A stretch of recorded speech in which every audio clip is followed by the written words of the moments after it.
12वां अध्याय भक्ति योग। अर्जुन ने पूछा, जो आपकी सेवा में सदैव तत्पर रहते हैं या जो अव्यक्त निर्विशेष ब्रह्म की पूजा करते हैं, इन दोनों में से किसे अधिक पूर्ण या सिद्ध माना जाए। इस पर श्री भगवान ने कहा, जो लोग अपने मन को मेरे साकार रूप में एकाग्र करते हैं और अत्यंत श्रद्धापूर्वक मेरी पूजा करने में सदैव लगे रहते हैं, वे मेरे द्वारा परम सिद्ध माने जाते हैं।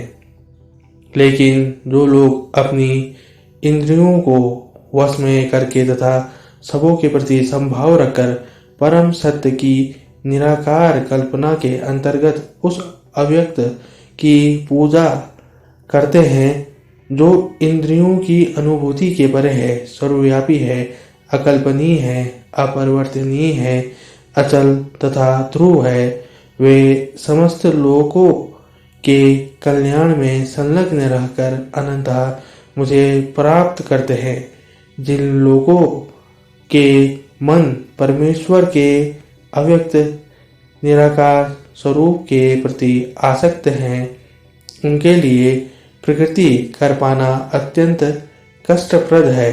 देहधारियों के लिए उस क्षेत्र में प्रकृति कर पाना सदैव दुष्कर होता है।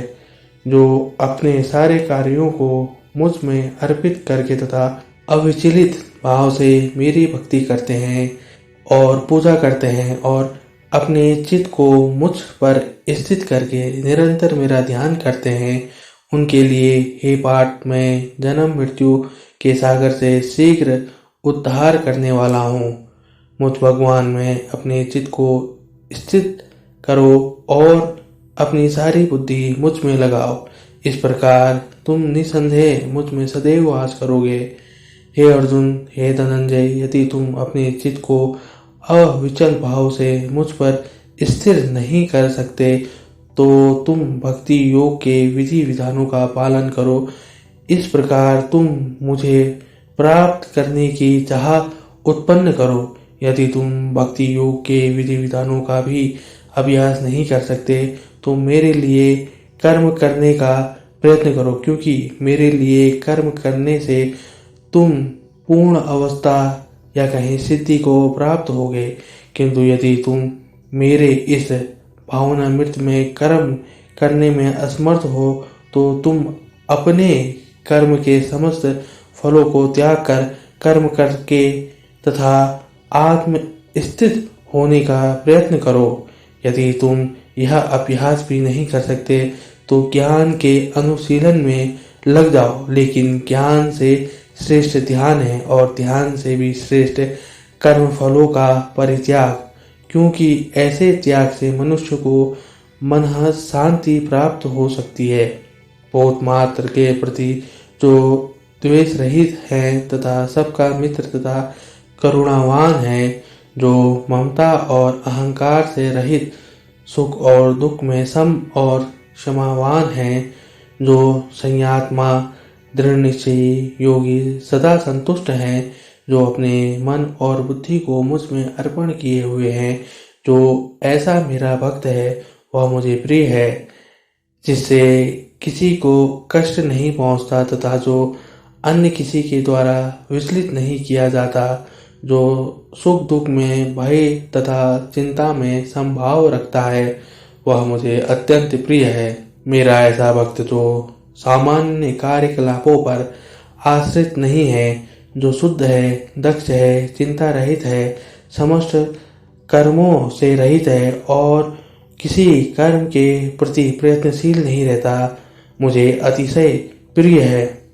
जो ना कभी हर्षित होता है, ना शोक करता है, जो न पछताता है, न इच्छा करता है तथा शुभ तथा अशुभ दोनों प्रकार की वस्तुओं का परित्याग कर देता है, ऐसा भक्त मुझे अत्यंत प्रिय है।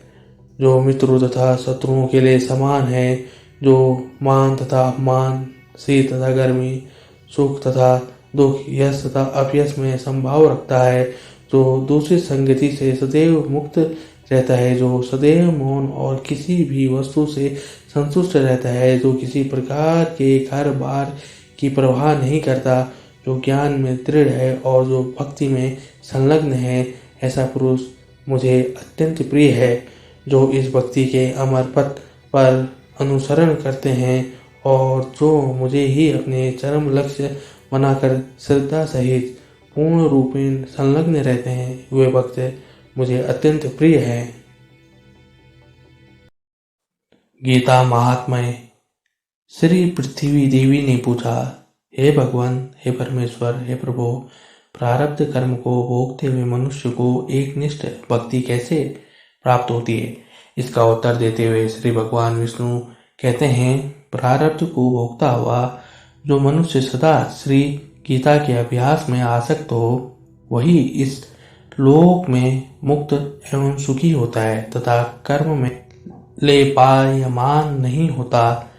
जिस प्रकार कमल के पत्ते को जल स्पर्श नहीं करता, उसी प्रकार जो मनुष्य श्री गीता का ध्यान करता है, उसे महापाप आदि पाप कभी स्पर्श नहीं करते हैं। जहाँ श्री गीता की पुस्तक होती है और जहाँ श्री गीता का पाठ होता है, वहाँ प्रयाग आदि सर्व तीर्थ निवास करते हैं। जहाँ श्री गीता प्रभावशील है, वहाँ सर्वदेव ऋषियों, योगियों, नागों और गोपाल बाल श्री कृष्ण भी नारद, ध्रुव और सर्व पार्षदों सहित जल्द ही सहायक होते हैं। जहाँ श्री गीता का विचार, पठन, पाठन एवं श्रवण होता है, हे पृथ्वी, मैं वहाँ अवश्य निवास करता हूँ। मैं श्री गीता के आश्रय में रहता हूँ।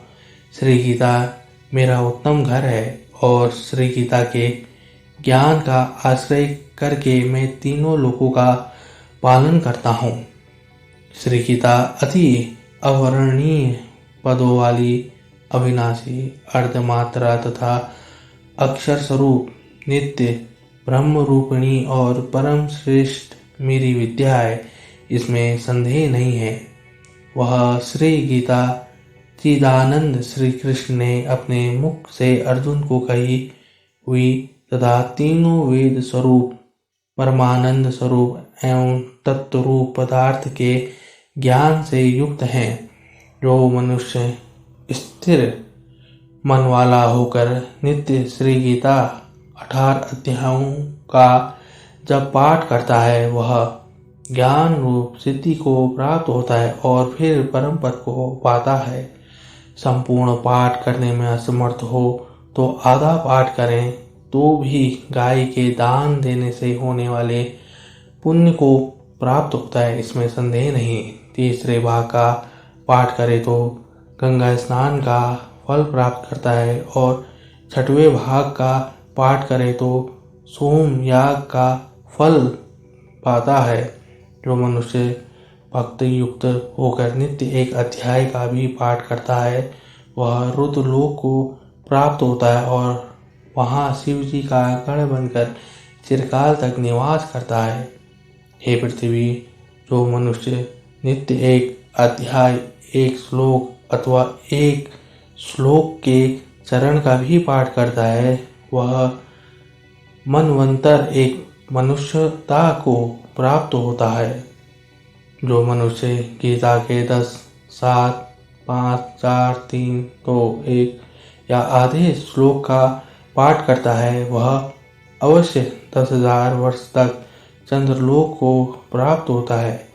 गीता के पाठ में लगे हुए मनुष्य की अगर मृत्यु होती है तो वह पशु आदि की अधम योनियों में नहीं जाता है, पुनः मनुष्य ही का ही जन्म पाता है और वहाँ गीता का पुनः अभ्यास करके उत्तम मुक्ति को पाता है।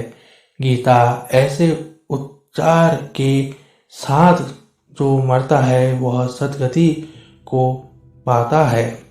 गीता का अर्थ सुनने में तत्पर बना हुआ मनुष्य महापापी हो तो भी वह वैकुंठ को प्राप्त होता है और विष्णु के साथ आनंद करता है। अनेक कर्म और नित्य श्री गीता के अर्थ का जो विचार करता है उसे जीवन मुक्त जानो। मृत्यु के बाद वह परम पद को पाता है। गीता का आश्रय करके जनक आदि कई राजा पाप रहित होकर लोक में यशस्वी बने और परम पद को प्राप्त हुए। श्री गीता का पाठ करके जो महात्म्य का पाठ नहीं करता है उसका पाठ निष्फल होता है और ऐसे पाठ को श्रम रूप कहा जाता है।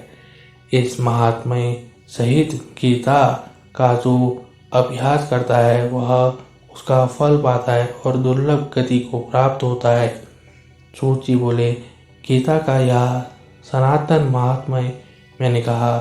गीता पाठ के अंत में जो इसका पाठ करता है वो उपयुक्त फल प्राप्त करता है, इसमें कोई संदेह नहीं।